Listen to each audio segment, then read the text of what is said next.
Nicole Ferroni. Non, mais moi je suis contente qu'on me donne la parole parce que moi par contre je suis pas du tout d'accord avec ce qu'a dit Thomas VDB tout à l'heure. Non, c'est-à-dire que pour moi je pense que c'est un faux débat. Dire que les écrans constituent un danger, je suis désolée Thomas, mais je pense pas que ça soit le cas. Surtout quand on voit quand même les efforts mis en place par les autorités actuellement. Quand on voit quand même sur Internet, il y a la possibilité de mettre un contrôle parental. En télévision, le CSA depuis 2004 met quand même des sigles très clairs, moins 10 ans, moins 12 ans, etc. pour protéger nos enfants de l'érotisme, de la violence, de la pornographie. Non, il y a des efforts qui sont faits par les autorités. Et puis je crois surtout qu'il y a quand même énormément d'efforts qui sont faits par les enfants eux-mêmes. Depuis quand même pas mal d'années, les enfants sont eux-mêmes moins sensibles aux images de violence puisqu'ils deviennent eux-mêmes plus violents.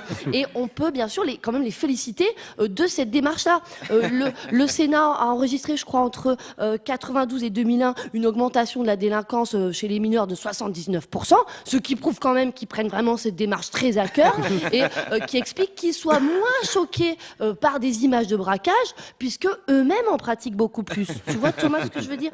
Ensuite, pour ce qui est des jeux vidéo, pareil. Alors, tout le monde, à cause des tueries aux États-Unis, a crié haro sur le jeu vidéo. Non, je veux dire, félicitons-nous plutôt d'avoir créé une telle prouesse technique. Quand on voit le premier jeu vidéo, Pong, hein, rappelez-vous, je dis vous parce que moi j'étais pas née, où voilà, il y avait un espèce de pauvre trait sur l'écran avec deux petites barres, soi-disant c'était des joueurs de tennis, et qu'on voit maintenant les trucs mais formidables, où les bonhommes du jeu vidéo ils ressemblent plus à des humains que vous, où les enfants carrément plus avec une réelle interactivité, hein. L'enfant il est là, il a une espèce de manette en guise de raquette et puis il joue vraiment au tennis dans votre salon. Quand on voit ça, mais presque limite on se dit mais finalement pourquoi on l'emmène pas au tennis quoi, le gamin tellement il est plongé dans c'est vrai ça, pourquoi on l'emmène pas au tennis, est-ce que c'est pas un peu con de lui acheter une console plutôt qu'une raquette?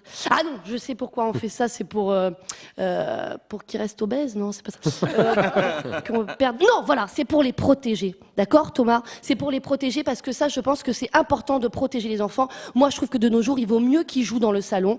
Quand on voit ce qui se passe dehors, et d'ailleurs, encore merci les écrans, notamment de téléphones portables, de protéger nos enfants. Parce que ça vraiment, on leur doit une fière chandelle, de donner à un enfant un portable pour que au moindre pépin, il puisse nous appeler, ou parce que voilà, à un moment donné, s'il est perdu dans une ruelle sombre, il puisse regarder sur son smartphone, sur l'application Google Maps, où il se trouve au moment où il se fait braquer ce fameux téléphone, et ensuite où il pourra appeler, et non, il pourra pas appeler ses parents puisqu'il se les fait braquer. Mais ça permettra au moins aux voleurs de savoir où ils ont braqué ce téléphone.